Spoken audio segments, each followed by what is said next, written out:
दुमका के ग्रामीण विकास विशेष प्रमंडल में 1,42,00,000 रुपये सरकारी राशि के गबन का मामला सामने आया था और इस मामले में अनुसंधान के क्रम में पुलिस ने विभाग के वरीय लेखापाल और कंप्यूटर ऑपरेटर को जेल भेज दिया। लेकिन इस सरकारी राशि के गबन मामले में जो एक सबसे बड़ा सवाल है कि कोषागार की भूमिका क्या है। क्या अगर ट्रेजरी ऑफिसर चाहता तो इसे रोका जा सकता था? आम लोगों के जेहन में यह सवाल उठ रहा है कि जब हार्ड कॉपी विभाग द्वारा ट्रेजरी ऑफिस के पास भेजा गया तो फिर उसका क्रॉस चेक क्यों नहीं किया गया। लेकिन आज हम आपको बता रहे हैं सरकारी व्यवस्था में आखिर कहाँ खामी रही जिसके कारण 1,42,00,000 रुपये का यह गबन हुआ है। क्या है पूरा मामला, देखिए द न्यूज़ पोस्ट की इस खास रिपोर्ट में। दुमका में ग्रामीण विकास विशेष प्रमंडल द्वारा 1,42,20,590 रुपये सरकारी राशि के गबन की प्राथमिकी 8 नवंबर को नगर थाना में दर्ज कराई गई थी। इस मामले को द न्यूज़ पोस्ट ने प्रमुखता से दिखाया था। नगर थाना की पुलिस ने 24 नवंबर को ग्रामीण विकास विशेष प्रमंडल के वरीय लेखालिपिक पंकज वर्मा और कंप्यूटर ऑपरेटर पवन गुप्ता को गिरफ्तार कर जेल भेज दिया। एक बार हम फिर से आपको बताते हैं क्या है पूरा मामला।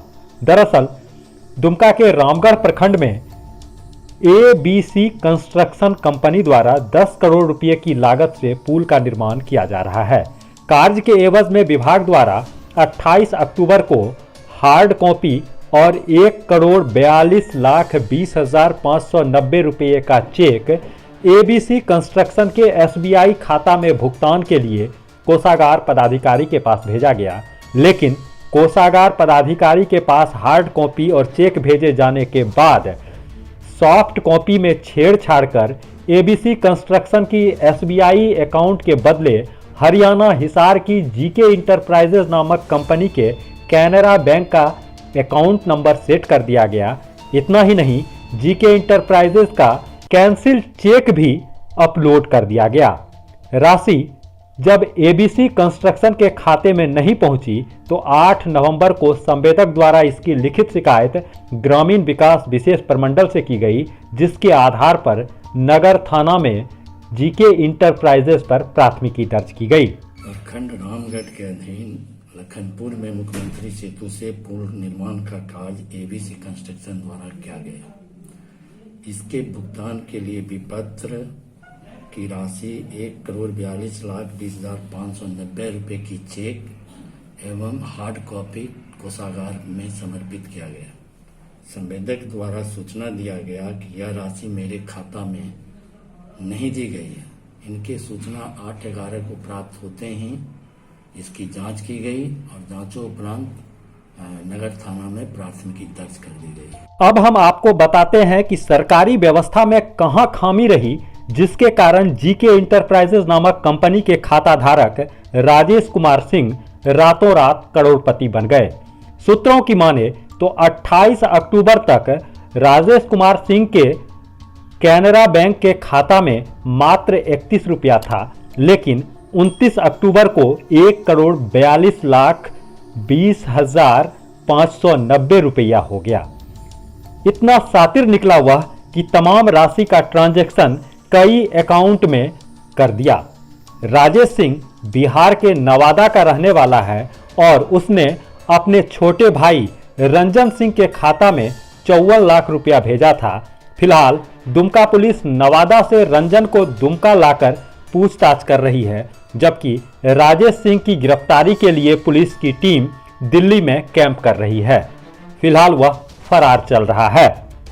इस पूरे प्रकरण में एक सवाल जो आम आदमी के जेहन में उठ रहा है कि क्या कोषागार पदाधिकारी द्वारा इस गबन को रोका जा सकता था या नहीं, क्योंकि कैमरा के सामने न सही दबी जुबान से विशेष प्रमंडल के पदाधिकारी भी यह कहते हैं कि चेक और हार्ड कॉपी कोषागार भेजने के बाद जिम्मेदारी कोषागार पदाधिकारी की बनती है कि वह हार्ड कॉपी और सॉफ्ट कॉपी का मिलान कर राशि का स्थानांतरण करे।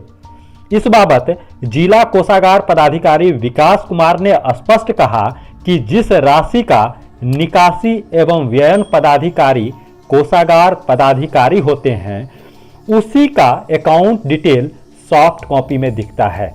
चूंकि इस मामले में निकासी एवं व्ययन पदाधिकारी ग्रामीण विकास विशेष प्रमंडल के कार्यपालक अभियंता हैं, इसीलिए सॉफ्ट कॉपी में अकाउंट डिटेल ट्रेजरी ऑफिसर नहीं देख सकता।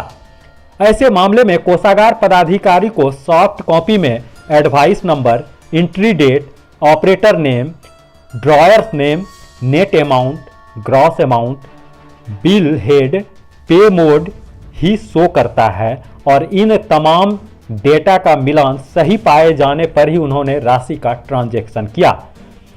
सरकारी व्यवस्था के इसी खामी का फायदा गबन करने वालों ने उठाया और जीके इंटरप्राइजेज का मालिक राजेश कुमार सिंह रातों रात करोड़पति बन गया। इस संबंध में सर्वप्रथम तो हम ये बताना चाहेंगे कि किसी भी निकासी एवं व्ययन पदाधिकारी के द्वारा जब वो अपने लॉगिन पे बिल बनाने के लिए एंट्री करने के लिए जाते हैं, उस समय सर्वप्रथम निकासी एवं व्ययन पदाधिकारी को यह निर्देश रहता है कि विपत्र बनाने के पूर्व ही वो उपभोक्ता के बैंक खाते, IFSC कोड एवं खाता संख्या की वैधता को सुनिश्चित कर लें। तदुपरांत जब हमारे पास बिल पारित होने के लिए आता है तो कोषागार पदाधिकारी के मीनू में खाता संख्या कहीं प्रदर्शित नहीं होता है। प्रदर्शित एडवाइस नंबर, एंट्री डेट, कौन DDO है जो कि ड्रॉ कर रहे हैं, किस विभाग से आया हुआ है, net amount, gross amount, bill head और किस अकाउंट में भुगतान हो रहा है, वो अकाउंट में भुगतान हो रहा है या कैश भुगतान हो रहा है, पे मोड के संबंध में हमारे पास डिटेल्स केवल आता है। जिसके DDO आप खुद होते हैं, क्या उसमें अकाउंट नहीं, जिसके DDO हम खुद होते हैं उसमें अकाउंट नंबर हमें शो करता है। और जैसे पेंशन के DDO स्वयं कोषागार पदाधिकारी होते हैं, इसीलिए अगर पेंशन के मामले में कोई गलती होती है भुगतान करने में, अकाउंट नंबर अगर गलत होता है तो उसके लिए कोषागार पदाधिकारी स्वयं जिम्मेवार होते हैं। ट्रेजरी ऑफिसर का जो कहना है, अगर वह व्यवस्था कायम रहती तो आज यह घोटाला नहीं होता और उसी समय जब फाइल ट्रेजरी ऑफिसर के समीप आया था तो इसे रोका जा सकता था। इसीलिए ज़रूरत है कि भविष्य में इस तरह का सरकारी राशि का गबन नहीं हो, इसके लिए सरकारी व्यवस्था में भी सुधार की। द न्यूज़ पोस्ट के लिए दुमका से पंचम कुमार झा।